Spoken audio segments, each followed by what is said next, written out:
अस्सलाम वालेकुम friends, welcome to my YouTube channel. दोस्तों, इस वीडियो में मैं आपके साथ पीएन कैडेट यानी कि पाकिस्तान नेवी ऑफिसर की कंप्लीट इन्फॉर्मेशन शेयर करने वाला हूं कि आप पाकिस्तान नेवी को एज अ कमीशन्ड ऑफिसर कैसे ज्वाइन कर सकते हैं।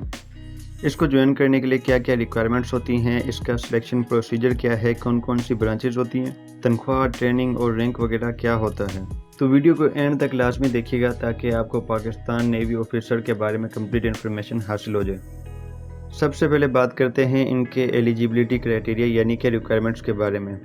तो इसमें सिर्फ मेल अप्लाई कर सकते हैं, फीमेल अप्लाई नहीं कर सकती। इसमें पीएन क्रेडिट में सिर्फ मेल अप्लाई कर सकते हैं, फीमेल एसएससी में अप्लाई कर सकती हैं यानी कि शॉर्ट सर्विस कमीशन में।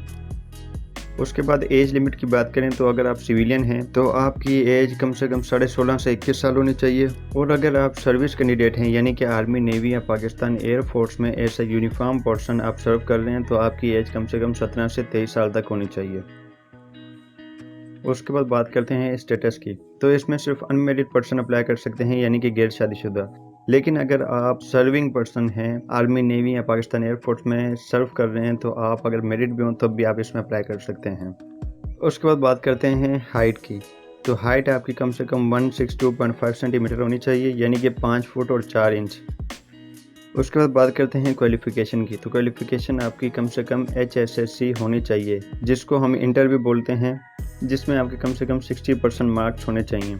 लेकिन इसमें एक शर्त ये भी है कि आपने इंटर इन 3 सब्जेक्ट्स में किया हो, जो कि प्री इंजीनियरिंग है, आईकॉम है और ICS है।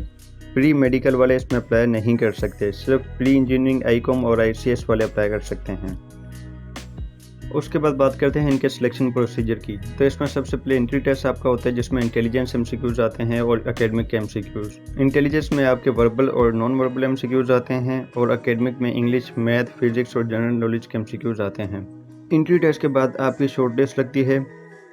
फिर वो कैंडिडेट जो शॉर्ट लिस्ट होते हैं उनका फिजिकल टेस्ट होता है जिसमें आपकी रनिंग, पुशअप, चिनअप और सिटअप वगैरह होते हैं। फिर जो कैंडिडेट फिजिकल टेस्ट पास कर लेते हैं उनका होता है मेडिकल टेस्ट, जिसमें आपकी हाइट वगैरह, वेट वगैरह आपका चेक किया जाता है। उस मेडिकल के बाद आपका होता है इंटरव्यू, जो कि आपका उसी सिलेक्शन सेंटर में लिया जाता है।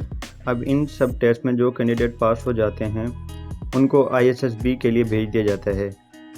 ISSB में तकरीबन 4 से 5 दिन का प्रोसेस होता है जिसमें आपके डिफरेंट तरह के टेस्ट वगैरह लिए जाते हैं और इंटरव्यू वगैरह होते हैं। फिर जो कैंडिडेट ISSB से रिकमेंड हो जाते हैं उनको मेडिकल टेस्ट के लिए CMH वगैरह में भेज दिया जाता है। फिर मेडिकल टेस्ट के बाद जो इन सब टेस्ट में क्लियर हो जाता है उनको PNA में ट्रेनिंग के लिए भेज दिया जाता है। PNA होती है पाकिस्तान नेवल अकेडमी, जो कि कराची में है, और यहाँ पे इनकी ट्रेनिंग तकरीबन 2 साल की होती है जिसमें आपको basic military skill, leadership skill और फिजिकली ट्रेनिंग वगैरह आपकी करवाई जाती है, और इसके अलावा आपको शिप्स और सबमरीन के बारे में स्टडी भी करवाई जाती है। इन 2 साल की ट्रेनिंग में आपको 1.5 साल PNA में गुजारना पड़ता है। उसके बाद आपको मिडशिपमैन का रैंक देकर आपको शिप्स के साथ अटैच कर दिया जाता है, जिसमें आप तकरीबन 6 महीने शिप्स में गुजारते हैं, जिसमें आपको शिप्स वगैरह और सी लाइफ का एक्सपीरियंस हो जाता है। और इस 6 महीने की ट्रेनिंग के बाद आपको सेकंड लेफ्टिनेंट का रैंक दे दिया जाता है। अब 1.5 साल PNA और 6 महीने शिप्स पे गुजारने के बाद जब आपकी ट्रेनिंग पूरी 2 साल की कंप्लीट हो जाती है तो आपको डिफरेंट ब्रांचेस दे दी जाती हैं, जिसमें ऑपरेशन ब्रांच आ जाता है, मैकेनिकल ब्रांच और लॉजिस्टिक ब्रांच आ जाती है। फिर इन ब्रांचेस की फर्दर ट्रेनिंग आपको करवाई जाती है, उनकी स्टडी करवाई जाती है आपको, जो आपकी तकरीबन 2 से 2.5 साल के लिए होती है।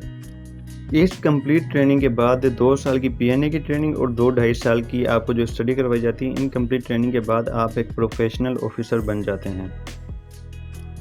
उसके बाद बात करते हैं इनकी सैलरी की। तो इनकी सैलरी तकरीबन ट्रेनिंग के दौरान होती है 45,000 के करीब, और ट्रेनिंग के बाद आपके डिफरेंट अलाउंसेस लग जाते हैं जिसमें आपके ट्रेड वगैरह के लिहाज से आपकी सैलरी तकरीबन 50 से 60,000 के दरमियान हो जाती है। उसके बाद बात करते हैं इनकी वैकेंसीज़ की। तो इनकी वैकेंसीज़ तकरीबन हर साल में 2 दफ़ा अनाउंस होती है। पहली वैकेंसी इनकी अनाउंस होती है मई और जून के महीने में, और दूसरी वैकेंसीज़ अनाउंस होती है नवंबर और दिसंबर के महीने में, जो कि सिचुएशन के हिसाब से इंक्रीज़ और डिक्रीज़ भी हो सकती है, आगे पीछे भी हो सकती है, लेकिन ज़्यादातर मई और जून और नवंबर दिसंबर के महीने में अनाउंस होती हैं। जिसके लिए आप हमारा चैनल भी सब्सक्राइब कर सकते हैं ताकि जैसे ही वैकेंसीज़ आए हम आपको इन्फॉर्म कर दें। उसके अलावा हम आपके साथ एंट्री टेस्ट, फिज़िकल, मेडिकल और इंटरव्यू टिप्स भी आपके साथ शेयर करते रहेंगे ताकि आप इजीली रिकमेंड हो सकें। शुक्रिया।